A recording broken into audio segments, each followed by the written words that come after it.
أعوذ بالله من الشيطان الرجيم.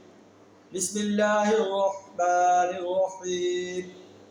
ومن لا يجب داعي الله فليس بمعجز في الأرض وليس له من دونه أولياء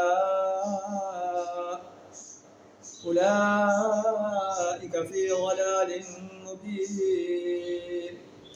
أولم يروا أن الله الذي خلق السماوات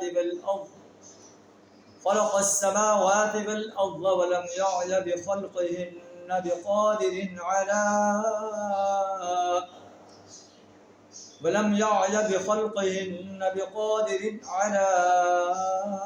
أن يحيي الموتى بلى إنه على كل شيء قدير. صدق اللہ العظیم.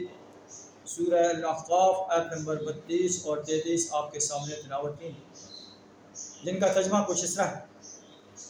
اللہ فرماتا ہے کہ جنوں نے کہا اے ہماری قوم کے لوگوں، اجیبوا داعی اللہ کے اس داعی کی پکار پہ لبیک کہو، اس پر ایمان لاؤ، اللہ تمہیں تمہارے گناہوں کو بخش دے گا، تمہیں عذاب علیم سے نجات دے دے گا.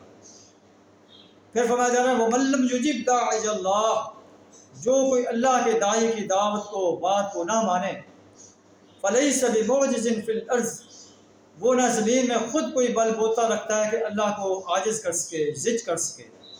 وَلَيْسَ لَهُ مِن دُونِهِ أَوْلِيَاء، نہ اس کے کوئی ایسے حامی اور سرپرست ہیں جو اللہ سے اس کو بچائیں. اولئک فی ضلال مبین، یہ لوگ کھلی گمراہی میں پڑے. کیا یہ دیکھتے نہیں ہیں ان اللہ الذی خلق السماوات والارض، وہ اللہ جس نے آسمان و زمین کو پیدا کیا ہے. ولم یعی بخلقہن، وہ ان کی پیدائش سے اللہ نے کوئی تھکاوٹ محسوس نہیں کی. بقادر علی ان یحیی الموتى، کیا وہ اس بات پر قادر نہیں ہے کہ مردہ انسانوں کو زندہ کر دے. جو اللہ آسمان و زمین جیسی اتنی بڑی چیزوں کو پیدا کرنے والا ہے، کیا انسان جو 6 فٹ کا انسان ہے اسے اس دنیا سے ختم کر کے دوبارہ زندہ نہیں کر سکتا اور اس سے اس کی زندگی کا حساب نہیں لے سکتا؟ کیوں نہیں لے سکتا؟ بلا کیوں نہیں لے سکتا؟ انہ علی کل شیء قدیر، اللہ ہر چیز پر قادر ہے. اللہ انسانوں کو جمع کرے گا اور ان سے ان کی زندگیوں کا حساب لے گا، اور سرکش اور باغی انسانوں کو آگ کے سامنے پیش کیا جائے گا.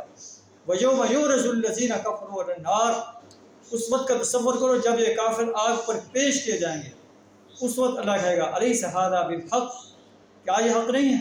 وہ کہیں گے بلا وربنا، ہاں ہمارے رب کی قسم حق ہے، لیکن ہم نے غلط کاریں کی، سرکشیں کی، ہم غلط. اللہ فرمائے گا فذوقوا العذاب بما کنتم تکفرون، اب اپنے کفر کی پاداش میں عذاب کے اندر مبتلا رہو، عذاب چکتے رہو. اللہ سے دعا کریں ہمیں اپنا ہی فرمانبردار بندہ بننے کی توفیق عطا فرمائے، سرکش اور باغی بندہ بننے سے اپنی منع عطا فرمائے. وآخر دعوانا الحمد للہ رب العالمین.